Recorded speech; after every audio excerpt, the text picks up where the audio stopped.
Bien, segundo bloque de este informe diario. Estamos acompañados por la profesora Vicky Chávez, como lo habíamos anunciado en el comienzo del programa. Vicky, buenas noches. ¿Qué tal? ¿Cómo les va? Bien, muy bien. Buenas noches. Gracias por invitarme. No, por favor, un gusto. Bueno, y el placer de tenerte acá y de poder descubrir algunas historias de este Neuquén, ¿no? Que está en esta semana aniversario, cumpliendo nuevamente años nuestra querida capital. Los 109 años, ¿no? Qué bárbaro, 109, ¿no? Qué lejos que quedó ese centenario. Parece que no hubiera pasado tanto, ¿no? De los 100 años de la ciudad. Claro, donde empezamos a escribir y bueno, pasaron 9 años ya desde el traslado de la capital. Ese traslado de la capital que pergeñó Buque Roldán, pero que bueno, cuando Las Cuagas llega a la campaña, mal llamada campaña del desierto, porque esto estaba poblado por sus habitantes originarios, y con su cultura, su forma de vida, sus creencias, era toda una civilización. Pero bueno, estas cosas del mundo y de la expansión y de los monopolios y de la conquista hizo que, bueno, arrasaran con esta civilización y se asentaran los españoles y los inmigrantes, ¿no?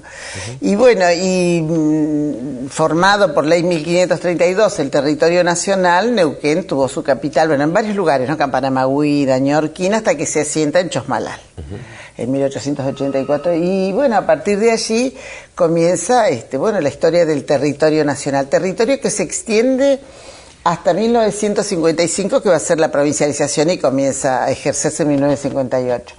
Pero ¿qué pasaba? Estos hombres, que eran parientes del presidente Roca, como el gobernador que enviaban desde Buenos Aires, pergeñó la idea de trasladar la capital hasta la confluencia, ¿no? La confluencia de los ríos, porque el ferrocarril había venido a comienzos del siglo XX, se había sentado y se había construido también el puente para poder cruzar el río, que nos separaba con Estación Limay, que era Cipolletti.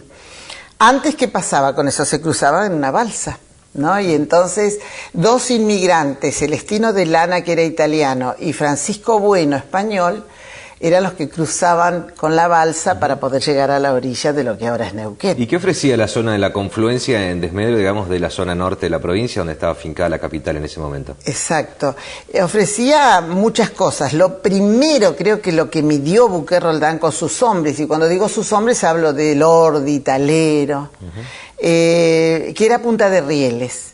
Y entonces, al ser Punta de Rieles y tener un puente que podían abrirse la expansión en abanico desde el puerto de Buenos Aires hacia los interiores, que esa fue la política pergeñada por los hombres, ¿no? Toda esa oligarquía terrateniente desde Buenos Aires que la pensaron para la Patagonia. O sea que si ellos desde su plan concebían ir a la conquista, entre comillas, de una zona que tenía habitantes, que pero para ellos era un habitante sin valor, porque así fue como lo dominaron. Entonces había que abrir ese puerto de Buenos Aires. Habíamos no solamente ingresado a la economía mundial, sino que ahora había que expandir la economía de la pampa húmeda a estas zonas, que su estepa, era una estepa realmente, porque eran tierras áridas, llenas de matorrales y de yuyos. ¿Hubo oposición en aquel momento en trasladar la capital hacia esta zona de la confluencia? Las crónicas narradas en los álbumes que se hicieron para los 45 de los 9 lustros y los 50 años del traslado de la capital, cuentan de la tristeza que sintieron los hombres de Chosmalal por el traslado de la capital, la tristeza que sintieron y lo que fue el ruido de las carretas, porque te narran de una manera, era el jefe de policía, el comisario Sautub, ¿no? Horacio Santub, algo así, un apellido medio raro, y entonces venían toda la caravana que trasladaba todo eso desde Chosmalal, todo lo que era la gobernación de Chosmalal a la confluencia, y entonces cuando pasaban un recodo, cómo paraban, la tristeza que sintieron la gente de Chosmalal cuando la carreta salió y trasladaron, ¿no? Se tardó mucho tiempo, muchos días para poder llegar acá, ¿no? Y bueno, y ahí encontramos una figura Perdóname, que todavía persiste en el poblador de Chosmalal ese dolor, esa dolor angustia de haber arrancado la capital de Chosmalal. ¿Quién sabe cómo estaría Chosmalal hoy, 109 años? ¿Cómo sería después? Chosmalal, no? Chosmalal es hermoso para los que tenemos nuestro corazón en la historia, ¿no? Ver todo ese legado, ¿no? Tiene una biblioteca y tiene unos monumentos preciosos, pero se está trabajando, de hecho, Vicky, en una recopilación de datos históricos de la zona norte de la provincia desde Chosmalal, con el ex intendente. Sí, que era profesor de historia, Lator. Sí, me encantó eso. Sí, se está trabajando en eso. Esperemos que pronto esté ese material. Y cuando decían trasladar la capital a esta zona, ¿el nombre ya estaba previsto? El nombre le pusieron ellos, Buqué Roldán, dijeron, se va a llamar Neuquén, ¿no? Aguerrido, la fortaleza de un río, ¿no?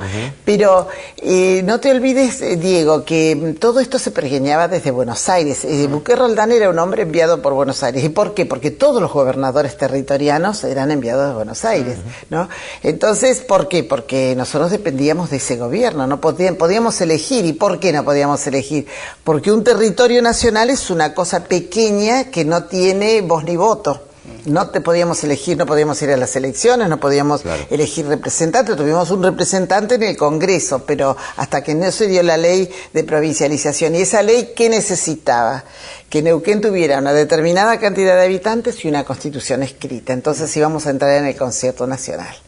Mientras tanto, nosotros envían al gobernador Carlos Buqué Roldán y aquellos que estuvieron a favor de toda esa campaña y no podemos negar esto que la historia nos dejó, ¿no? Porque realmente llegó a ser lo que Neuquén es hoy, ¿no? Esta tierra promisoria, como Joaquín B. González lo dijo en su discurso el 12 de septiembre de 1904, dijo, esta va a ser la tierra tan grande y promisoria como hoy estamos viendo, que ya no tenemos lugar donde estacionar, donde vivir, tenemos un sistema de aguas colapsado, porque Neuquén no se imaginaba que iba a ser esta, por otras causas que podemos analizarlas, pero era así, ¿no?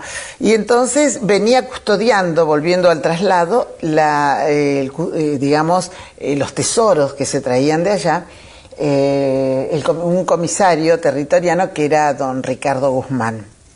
Y él fue un hombre de la policía territoriana que vino acá con Buqué Roldán y custodiaba esos valores.